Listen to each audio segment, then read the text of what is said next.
बिस्मिल्लाहिर्रहमानिर्रहीम। स्टूडेंट्स अस्सलाम वालेकुम।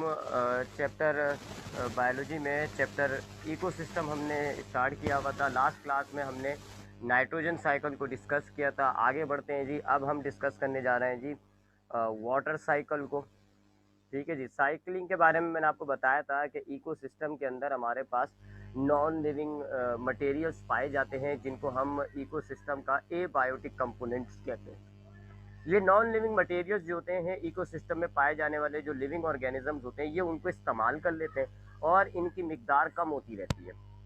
साइकिलिंग के ज़रिए इनकी मिकदार मेंटेन रहती है, यानी अगर ये इस्तेमाल होते हैं तो किसी दूसरे तरीके से ये बन जाती हैं चीज़ें और फिर आपका मटेरियल जो है वो मेंटेन रहता है। कल हमने बात की थी नाइट्रोजन साइकिल की, आज हम बात करते हैं वाटर साइकिल की। वाटर भी आप जानते हैं एक नॉन लिविंग कंपोनेंट है, यानी कि ये भी आपके एनवायरनमेंट का, आपके इकोसिस्टम का एबायोटिक कंपोनेंट हो जाता है। ठीक है जी। दूसरी बात आप ये जानते हैं कि लिविंग ऑर्गेनिज्म की ज़रूरत होती है, ये लिविंग ऑर्गेनिज्म को इसकी ज़रूरत होती है, बहुत इस्तेमाल किया जाता है पानी। तो इसका मतलब है पानी एक इकोसिस्टम में कम होना चाहिए। लिविंग ऑर्गेनिज्म पानी को जितना इस्तेमाल करता जाएगा इकोसिस्टम में पानी कम होता जाएगा, लेकिन फिर हमारे नेचर में इसकी एक साइकिल पाई जाती है। और उस साइकिल में क्या होता है कि वाटर अगर आपके पास मौजूद है तो ये एक जगह यूज़ हो रहा होता है जिससे इसकी मिकदार कम हो जाती है, दूसरी जगह ये वापस बनता है, क्रिएट होता है और इसकी वापस जो है मिकदार मेंटेन रहती है। तो ये वाटर साइकिल क्या है जी आपके नेचर में, इसको देखते हैं किस तरीके से होता है। सबसे पहले वाटर साइकिल हम स्टार्ट करेंगे जी ओशन से। यहाँ पे नहीं लिखते, यहाँ लिखते हैं सेंटर में। ओशंस हमारे पास दुनिया में पानी का सबसे बड़ा सोर्स होता है जी, सबसे ज़्यादा पानी आपको ओशंस में, समंदर में मिलता है। सबसे पहले क्या होता है जी, गर्मी की वजह से यहाँ समंदर में जो पानी होता है वो एवपोरेट होता है। गर्मी में बहुत ज़्यादा हमारे समंदरों में इसका सरफेस एरिया बहुत है, बहुत ज़्यादा बड़ी जगह घेर रहा है। तो जितना बड़ा सरफेस एरिया होता है उतनी ही ज़्यादा एवपोरेशन होती है। क्योंकि ओशंस का सरफेस एरिया बहुत बड़ा होता है तो यहाँ पे रेट ऑफ एवपोरेशन ज़्यादा होती है और बहुत ज़्यादा पानी जो है वो एवपोरेट होता है। तो हमारे पास ओशन से पानी लूज़ हो रहा है जी, किस प्रोसेस के ज़रिए? एवापोरेशन के प्रोसेस के ज़रिए पानी लूज़ होता है। एवापोरेशन आप जानते हैं जी कि वाटर को लिक्विड से गैस फॉर्म में लाना एवापोरेशन का प्रोसेस कहलाता है। तो वाटर जो है हमारे पास ओशंस के अंदर जो है वो लिक्विड फॉर्म में है। एवापोरेशन की मदद से ये वाटर जो है अब गैस फॉर्म में आ जाता है, वेपर्स की फॉर्म में आ जाता है, गैसियस फॉर्म में। अब क्या होता है जी, ये गैसियस फॉर्म में जब ये ऊपर जाता है वाटर, तो वहाँ ऊपर जो है ज़रा टेम्परेचर कम होता है। तो जब टेम्परेचर कम होता है तो वापस ये गैस से क्लाउड्स की फॉर्म में आ जाते हैं। ठीक है जी, ये गैस से क्लाउड की फॉर्म में आ जाते हैं, कंडेंस हो जाते हैं। इस प्रोसेस को हम कहते हैं कंडेंसेशन। तो कंडेंसेशन होती है जी, और आपका जो वाटर वेपर्स थे वो अब क्लाउड्स की सूरत में आ जाते हैं। हवा की मदद से ये क्लाउड्स आपके टेरेस्ट्रियल इलाकों में, खुश्की में, ज़मीन पर आ जाते हैं और फिर वहाँ पर ये बारिश की सूरत में बरसना शुरू कर देते हैं। तो रेनिंग होती है जी, ये तीसरा प्रोसेस हो गया क्या, रेनिंग। और रेनिंग की मदद से आपका पानी जो है आपकी लैंड में आ जाता है, ज़मीन में आ जाता है पानी। अब ज़मीन में आ जाता है, ज़मीन में लिविंग ऑर्गेनिजम्स इसको इस्तेमाल करते हैं। पानी जो है दरियाओं में भी गिर जाता है। अब अगर पानी जो है वो रिवर में होगा तो रिवर जो है वो बह कर कहाँ आ जाते हैं, ओशंस में आ जाते हैं। वापस देखें आप, ओशन में आ गया पानी। इसी तरीके से अगर लिविंग ऑर्गेनिजम्स इस पानी को यूज़ कर लेते हैं, लिविंग ऑर्गेनिज्म इस पानी को यूज़ करते हैं तो इनके जिस्म में स्वेटिंग होती है, पसीना खारिज होता है जी, और पसीने की सूरत में वो वापस वेपर्स की फॉर्म में आ जाते हैं और वही कंडेंसेशन वाला चलता है। यानी वेपर्स की फॉर्म में ये आपकी एटमॉस्फेयर में आ जाते हैं और फिर एटमॉस्फेयर से वापस जो है वो कंडेंसेशन वाला चलता है मामला। इसी तरीके से एक्सक्रीशन के ज़रिए भी लिविंग ऑर्गेनिज्म अपनी बॉडी में से पानी को निकालते हैं। वो एक्सक्रीशन का पानी जिसको हम यूरिन कहते हैं, वो हमारे सेवरेज सिस्टम से होता हुआ कहाँ आ जाता है, सेवरेज सिस्टम सारा आपका ओशंस में खुलता है तो वापस ओशन में आता है। तो देखा आपने, सारा पानी आपका वापस ओशन में आ रहा है। तो ये आप देख लें जी, साइकिल कंप्लीट हो गई है जी। आपके पास पहले ओशन में पानी था, एवोपोरेशन के जरिए वो गैस फॉर्म में आता है, कंडेंसेशन के जरिए जो है वो क्लाउड बन जाता है, फिर क्लाउड के जरिए जब वो आगे जाता है, इस रेनिंग को हम कहते हैं बायोलॉजी में प्रिसिपिटेशन। प्रेसिपिटेशन, तो प्रेसिपिटेशन की सूरत में जो बादलों के अंदर पानी होता है वो वापस लिक्विड फॉर्म में कन्वर्ट होके नीचे ज़मीन में आ जाता है। अब ज़मीन में या तो दरियाओं में गिरता है, नालियों में गिरता है, तो वो सारा पानी आपका ड्रेन सीवरेज सिस्टम के ज़रिए ओशंस में चला जाता है। या अगर लिविंग ऑर्गेनिज्म यूज़ करते हैं तो लिविंग ऑर्गेनिजम्स की बॉडी में से भी पानी डिस्चार्ज होता है। अगर प्लांट यूज़ करते हैं तो प्लांट के अंदर ट्रांसपायरेशन का प्रोसेस होता है, जिससे वो पानी बाहर निकालता है वेपर्स की फॉर्म में। एनिमल्स यूज़ करते हैं तो स्वेटिंग की सूरत में पानी उनकी बॉडी से निकल आता है वेपर्स की सूरत में, या एक्सक्रीशन की सूरत में, यूरिन की सूरत में भी पानी बाहर आता है। दोनों सूरतों में या तो जो है हमारा जो पानी है वो सीवरेज के ज़रिए ओशन में जा रहा होता है, या जो है वो पानी हमारा एवापोरेशन के ज़रिए कंडेंस बन के बादलों की सूरत में आ रहा होता है। तो ये हमारी वाटर साइकिल हो गई जी। अब उसके बाद आगे बढ़ते हैं। अब हम एक और साइकिल की बात करेंगे, ये भी बड़ी इंपॉर्टेंट साइकिल होती है हमारे इकोसिस्टम के अंदर, carbon dioxide and oxygen cycle. सबसे पहले ऑक्सीजन कार्बन डाइऑक्साइड साइकिल की बात कर लेते हैं। कार्बन डाइऑक्साइड जो गैस है, सबसे ज़्यादा प्लांट्स को ये चाहिए होती है, प्लांट इसको कंज्यूम करता है फोटोसिंथेसिस के अंदर। हवा में आपके पास कार्बन डाइऑक्साइड की कंसनट्रेशन जो है वो 0.03% के करीब है। हवा में आपकी ये जो मेंटेन हुई हुई है ये परसेंटेज कार्बन डाइऑक्साइड की, ये हुई हुई है जी कार्बन डाइऑक्साइड साइकिल की मदद से। ये कैसे होता है जी? आपकी हवा में जो कार्बन डाइऑक्साइड है, सबसे ज़्यादा या सबसे पहले इसको कौन यूटिलाइज करता है जी? प्लांट्स इसको यूटिलाइज करते हैं। प्लांट्स इसको यूटिलाइज करते हैं। एक प्रोसेस होता है जिसको हम कहते हैं फोटोसिंथेसिस। प्लांट इस फोटोसिंथेसिस प्रोसेस के अंदर कार्बन डाइऑक्साइड गैस लेते हैं और इसको कन्वर्ट कर देते हैं फूड मटेरियल्स के अंदर। तो अब आपकी जो कार्बन डाइऑक्साइड के जो एटम्स हैं, कार्बन और मॉलिक्यूल, वो इनके फूड मॉलिक्यूल्स के अंदर आ गए, फूड मॉलिक्यूल्स की शक्ल में आ गए। ठीक है जी, कार्बन डाइऑक्साइड टूट गई और कार्बन और ऑक्सीजन जो है वो हाइड्रोजन के साथ कंबाइन होकर ग्लूकोज, अमाइनो एसिड, लिपिड्स ये बन गया। उसके बाद इन प्लांट्स को अक्सर जो है वो एनिमल्स खा लेते हैं, हमने इकोसिस्टम में पढ़ा था, जिनको हम कहते हैं कंज्यूमर्स। प्राइमरी कंज्यूमर इसको खा लेगा, फिर प्राइमरी को सेकेंडरी खा लेगा, सेकेंडरी को टर्सरी खा लेगा, और ये सारा फूड मॉलिक्यूल अब हमारे कंज्यूमर्स में सर्कुलेट हो रहा होता है। पहले प्राइमरी में आ जाएगा, जब प्राइमरी से सेकेंडरी खाएगा तो सेकेंडरी में चला जाएगा, जब सेकेंडरी से टर्सरी खाएगा तो टर्सरी में चला जाएगा। उसके बाद हमने पढ़ा हुआ है जी कि हमारे पास डिकम्पोजर्स होते हैं। डिकम्पोजर्स क्या करेंगे जी? कंज्यूमर्स जो है जब हमारा मरता है, ज़मीन पे चला जाएगा, दफन हो जाएगा, या इवन के प्लांट्स भी अगर हमारे मर जाते हैं, दफन हो जाते हैं, ज़मीन में चले जाते हैं, तो यहाँ किरदार आता है इकोसिस्टम में पाए जाने वाले डिकम्पोजर्स का। हमने बात की थी कि डिकम्पोजर्स फंगस और बैक्टीरियाज होते हैं। ये क्या करते हैं जी? ये इंजाइम्स को डिस्चार्ज करके बॉडी से बाहर ही, ठीक है, यानी कि अगर ये एक ऑर्गेनिज्म पड़ा हुआ है, ठीक है जी, तो ये एक बैक्टीरिया आएगा, इसमें इंजाइम्स फेंकेगा, इसमें इंजाइम्स डालेगा, और इंजाइम्स की मदद से इस ऑर्गेनिज्म में जो ग्लूकोज मॉलिक्यूल्स हैं, जो फूड मॉलिक्यूल्स हैं, जैसे C6H12O6, इनको तोड़ ताड़ के इनमें से एनर्जी निकाल लेगा। और अब ये जो आपके पास है, ये कार्बन डाइऑक्साइड और वाटर ऐसे सिंपल मॉलिक्यूल्स की शक्ल में आ जाएगा, और ये कार्बन डाइऑक्साइड आपकी हवा में वापस चली जाएगी। तो डिकम्पोजर्स आपके जो है कॉम्प्लेक्स मॉलिक्यूल्स को तोड़ के सिंपल फॉर्म में ले आएंगे, और ये कार्बन डाइऑक्साइड आपकी वापस एयर में चली जाएगी। एक तो यूं आपकी वापस कार्बन डाइऑक्साइड एयर में बन के आ रही है। फिर दूसरा एक और प्रोसेस होता है जिसको हम कहते हैं रेस्पायरेशन। रेस्पायरेशन में ऑर्गेनिज्म जो है वो ऑक्सीजन को यूज़ करता है और कार्बन डाइऑक्साइड बनती है। इस प्रोसेस के ज़रिए ऑर्गेनिज्म अपने फूड मॉलिक्यूल्स को तोड़कर एनर्जी बनाते हैं। तो अब ये प्लांट्स जो हैं, जब इन्होंने फूड मॉलिक्यूल बना लिए, तो जब इनको एनर्जी चाहिए होगी, वो क्या करेंगे? वो रिस्पायरेशन करेंगे, अपने इस फूड मॉलिक्यूल को तोड़ेंगे और इसमें से कार्बन डाइऑक्साइड बनाएंगे, और वो कार्बन डाइऑक्साइड हवा में चली जाएगी। इसी तरीके से कंज्यूमर्स भी यही करेंगे जी। कंज्यूमर्स को जब एनर्जी चाहिए तो वो रिस्पायरेशन करेंगे, फूड मॉलिक्यूल्स को ब्रेक कर देंगे, और जो एनर्जी होगी वो हासिल कर लेंगे, कार्बन डाइऑक्साइड हवा में चली जाएगी। यही काम डिकम्पोजर्स भी करते हैं। डिकम्पोजर्स एरोबिक रिस्पायरेशन करें या एनारोबिक, दोनों सूरतों में कार्बन डाइऑक्साइड बनती है। तो यूँ हमारी कार्बन डाइऑक्साइड जो है वो मेंटेन हो रही है। तो अगर हम देखें तो हमारी कार्बन डाइऑक्साइड और ऑक्सीजन का लेवल जो है, ये दो बड़े प्रोसेस हैं, एक फोटोसिंथेसिस और एक रेस्पायरेशन।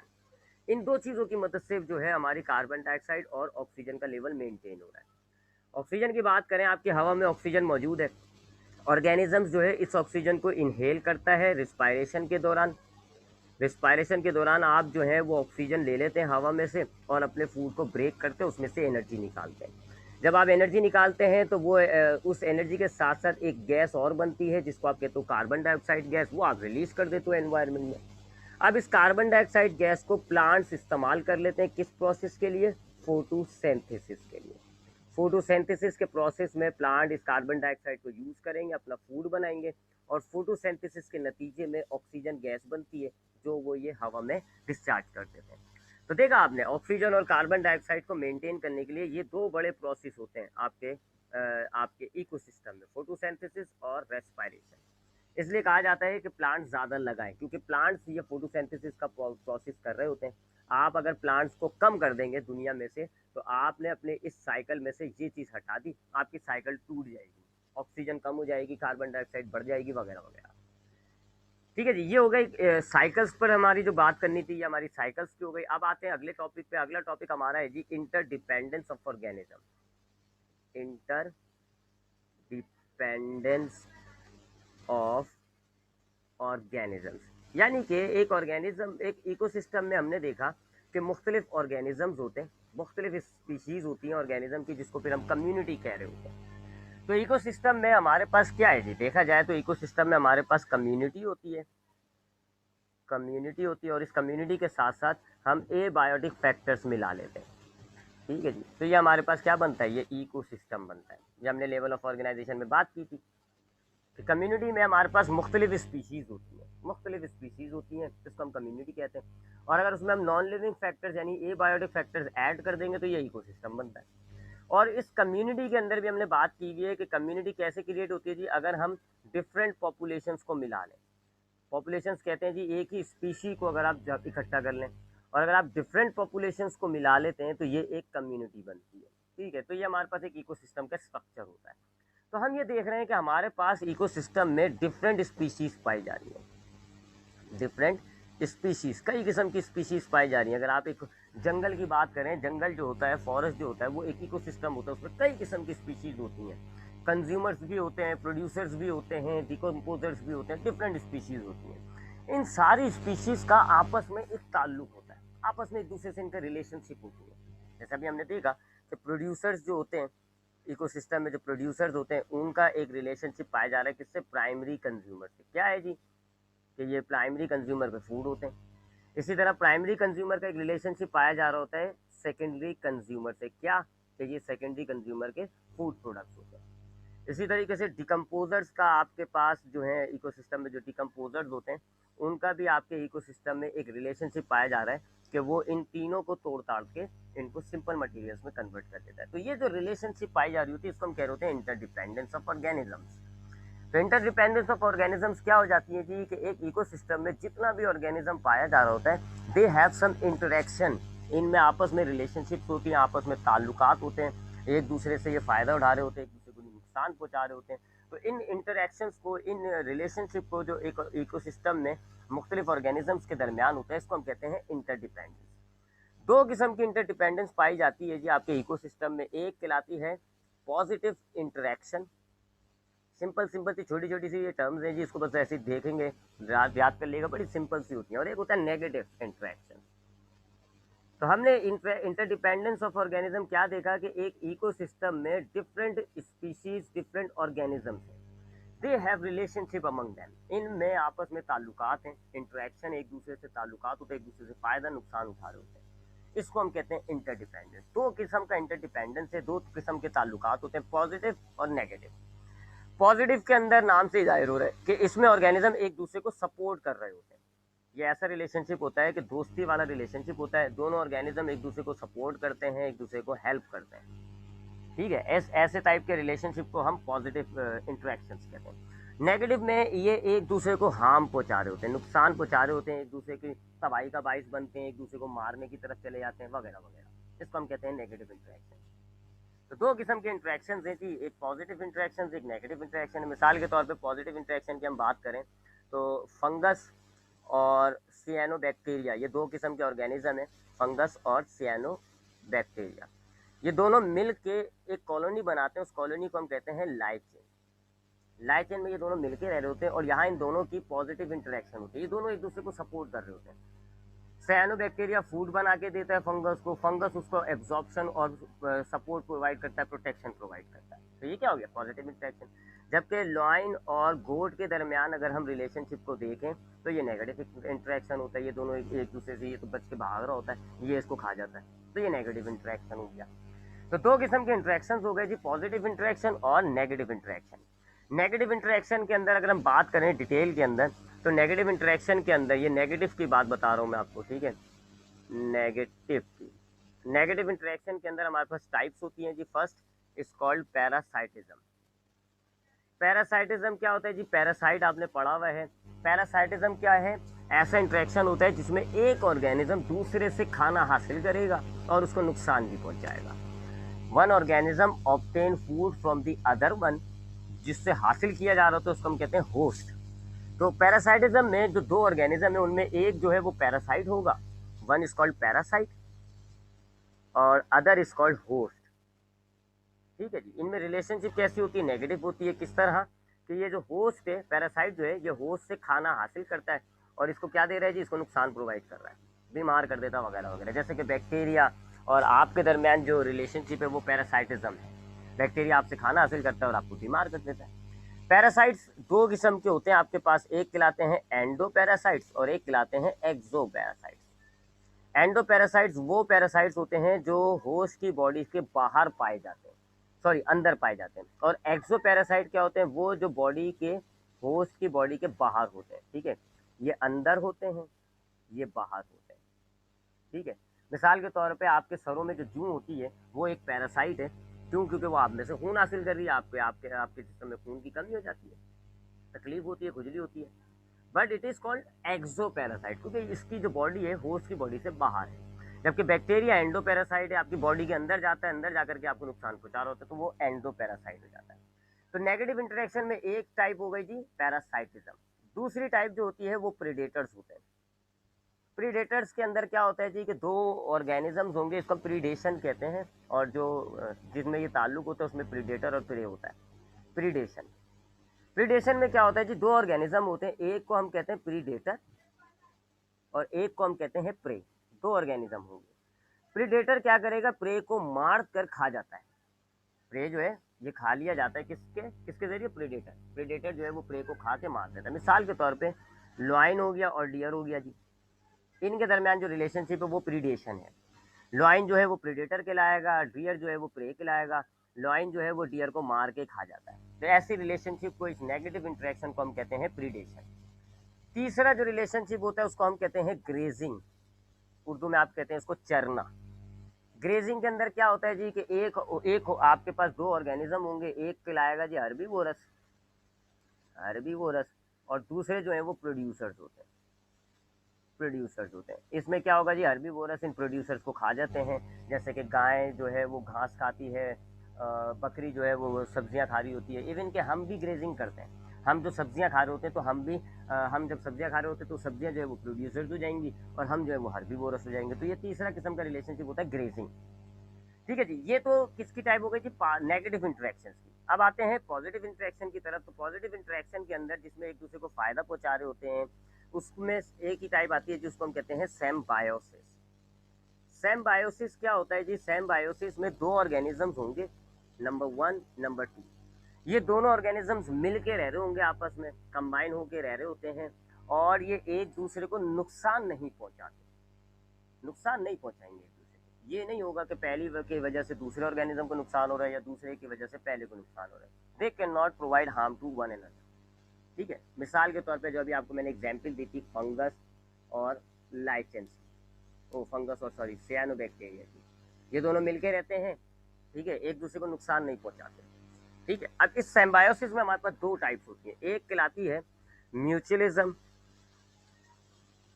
म्यूचुअलिज्म, और दूसरी कहलाती है जी कमेंसलिज्म। म्यूचुअलिज्म, कमेंसलिज्म दोनों सिम्बायोसिस की टाइप है। इसका मतलब है दोनों के अंदर जो दो ऑर्गेनिज्म है वो एक दूसरे को नुकसान नहीं पहुंचा रहा है। डू नॉट प्रोवाइड हार्म, लिख देता हूं मैं, डू नॉट प्रोवाइड हार्म। ठीक है जी, तो ये जो म्यूचुअलिज्म होता है और कमेंसलिज्म होता है, इन दोनों में ये चूंकि दोनों सिम्बायोसिस की टाइप होती हैं, लिहाजा इन दोनों में ऑर्गेनिज्म एक दूसरे को नुकसान नहीं पहुंचाते। म्यूचुअलिज्म में क्या होता है? नुकसान पहुंचाते तो नहीं है बल्कि एक दूसरे को फायदा प्रोवाइड कर रहे होते हैं, एक दूसरे को बेनिफिट भी दे रहे होते हैं साथ साथ। नुकसान नहीं पहुंचाते बल्कि एक दूसरे का फायदा कर रहे होते हैं। मिसाल के तौर पे यही फंगस और लाइचेंस का तो मैंने आपको, फंगस और साइनोबैक्टीरिया का मैंने आपको बताया है, मिलके रहते हैं, एक दूसरे को नुकसान नहीं पहुंचाते बल्कि फायदा पहुंचाते हैं। साइनोबैक्टीरिया फंगस को खाना देता है, फंगस इसको सपोर्ट प्रोवाइड करता है, प्रोटेक्शन देता है। तो ऐसे रिलेशनशिप को जिसमें एक दूसरे को नुकसान नहीं पहुंचाया जाता बल्कि फायदा दिया जा रहा होता है, इसको हम कहते हैं म्यूचुअलिज्म। जबकि कमेंसलिज्म क्या होता है जी, इसके अंदर ये एक दूसरे को नुकसान नहीं पहुंचाते, दोनों organism do not provide harm, एक दूसरे को नुकसान नहीं पहुंचाते, लेकिन ये है कि जी एक दूसरे को फायदा भी नहीं दे रहे होते, बस मिल के रह रहे हैं जी, ना एक दूसरे को नुकसान दे रहे हैं ना एक दूसरे को फायदा, या कम से कम एक का फायदा हो रहा होता है लेकिन दूसरे का तो फायदा भी नहीं हो रहा होता ना नुकसान हो रहा होता है। ठीक है, वन वन में get benefits but the other will not get benefit. मिसाल के तौर पे हमारी जो शार्क होती है, ये शार्क है जी, तो शार्क के ये जो दांत होते हैं, यहाँ पे एक छोटी सी मछली पाई जाती है, यहाँ पर एक छोटी सी मछली होती है, वो इसके साथ चिपकी रहती है। अब इन शार्क और इस मछली के दरमियान जो रिलेशनशिप है वो कमेंसलिज्म है। शार्क जब खाना खाता है तो उसके जो छोटे छोटे पार्टिकल्स गिरते हैं वो ये मछली फीड कर लेती है, इस मछली को फायदा हो रहा है, लेकिन शार्क को ना फायदा हो रहा है ना नुकसान हो रहा है, तो ये क्या हो गया, कमेंसलिज्म। तो ये थे जी हमारे पास कुछ टॉपिक्स आज की क्लास के, थोड़ा सा रिपीट करें अगर हम, तो हमारे पास इंटरडिपेंडेंस क्या होती है, दो ऑर्गेनिजम्स के दरमियान जो इकोसिस्टम में जो दो ऑर्गेनिजम्स हैं उनके दरमियान जो इंटरेक्शन होता है, ताल्लुकात होते हैं, उसको हम कहते हैं इंटरडिपेंडेंस। अगर एक दूसरे को सपोर्ट फायदा दे रहे होते तो पॉजिटिव इंटरेक्शन होगा, नुकसान दे रहे होते तो नेगेटिव इंटरेक्शन होगा। नेगेटिव इंटरेक्शन यानी नुकसान वाला जो है उसमें तीन टाइप्स हो जाती हैं जी, पैरासाइटिज्म, प्रीडेशन, ग्रेजिंग। पैरासाइटिज्म में एक पैरासाइट दूसरा होस्ट होता है, पैरासाइट होस्ट से खाना हासिल करता है, उसको नुकसान पहुंचाता है। अगर पैरासाइट बॉडी के अंदर है तो एंडो पैरासाइट, बॉडी के बाहर है तो एक्सो पैरासाइट। प्रीडेशन में एक प्रीडेटर कहलाता है, दूसरा प्रे कहलाता है। प्रीडेटर जो है वो प्रे को खा जाता है। ग्रेजिंग में एक हर्बीवोरस कहलाता है, एक प्रोड्यूसर होते हैं जी, हर्बीवोरस प्रोड्यूसर को फीड कर लेते हैं, खा जाते हैं। जबकि पॉजिटिव इंटरेक्शन जो होता है इसमें सिम्बायोसिस टाइप होती है, इसमें क्या होता है जी, दो ऑर्गेनिज्म एक दूसरे को नुकसान नहीं पहुंचा रहे होते, डू नॉट प्रोवाइड हार्म। इसके दो किस्म है, म्यूचुअलिज्म और कमेंसलिज्म। म्यूचुअलिज्म में ना तो ये नुकसान पहुंचाते बल्कि एक दूसरे को बेनिफिट दे रहे होते हैं, जबकि कमेंसलिज्म में ये एक दूसरे को नुकसान नहीं पहुंचाते। फायदे का जहां तक मामला है तो या तो दोनों को फायदा नहीं हो रहा होगा या एक को फायदा हो रहा होगा और दूसरे को ना फायदा हो रहा होगा ना नुकसान, तो ऐसे रिलेशनशिप को हम कमेंसलिज्म कहते हैं। ये था आज की क्लास के टॉपिक, इंशाल्लाह नेक्स्ट क्लास में मुलाकात होगी, ख्याल रखिएगा, अल्लाह हाफ़िज़।